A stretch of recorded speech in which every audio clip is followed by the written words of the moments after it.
விழுப்புரம் மாவட்டம் கிளியனூர் அருகே தனது மகள் மாயமான சம்பவத்தில் சிங்கப்பெண் அதிரடிப்படை போலீசார் உரிய நடவடிக்கை எடுக்கவில்லை என்று கூறி கிளியனூர் காவல் நிலையம் எதிரே உள்ள சாலையில் மாயமான பெண்ணின் தாய் உருண்டு புரண்டு போராட்டம் நடத்தியதால் அப்பகுதியில் பரபரப்பு ஏற்பட்டது.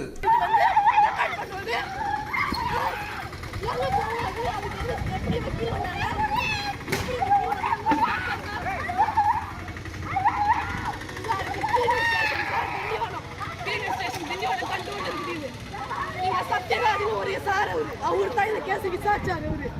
அவர் தான் குசு குசுனு பேசாரு. அவளை வரவே வராதிங்கன்றாங்க, உள்ள வராதிங்கன்றாங்க, நீங்க போங்கன்றாங்க. ஒரு வக்கீல் எடுத்துன்னு வந்து இப்ப 3 நாள் ஆகுது சார். கொண்டு போய் 3 நாளுக்கு முன்னாடி கம்ப்ளைண்ட் கொடுத்தது. 3 நாள் ஆகுது. இப்ப வந்து சொல்றதுக்கு அப்புறமா கால்ல இருந்து வெயிட் பண்றோம். டெய்லி நாங்க சாப்பாடு தண்ணி இல்லாம வெயிட் பண்றோம். அந்த பொண்ணு சொல்றது எப்படி சார் தெரியும்?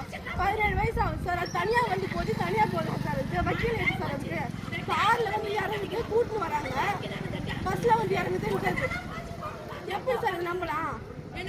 அவங்க அழகா எடுத்து போய் சார் இங்க போலீஸ் ஸ்டேஷன்ல அங்க வந்து கலெக்டருக்கு சார் நாங்க பாதிக்கப்பட்டோம். அவங்களுக்கு சப்போர்ட் பண்றாங்க, எங்களுக்கு சப்போர்ட் பண்ணலைங்க. அவங்க காசு வாங்கிட்டாங்கன்னு தெரியல சார்.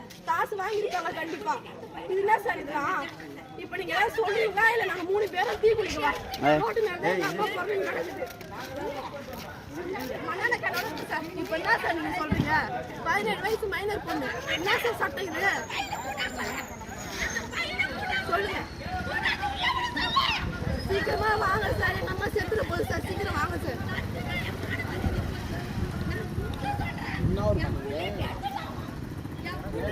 ஆமா விடுமா போமா.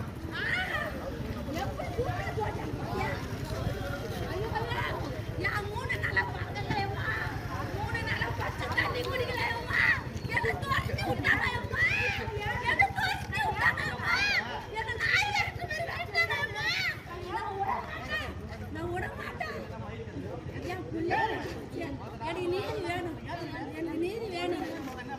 பொண்ணு சரி, நான் விட மாட்டேன்.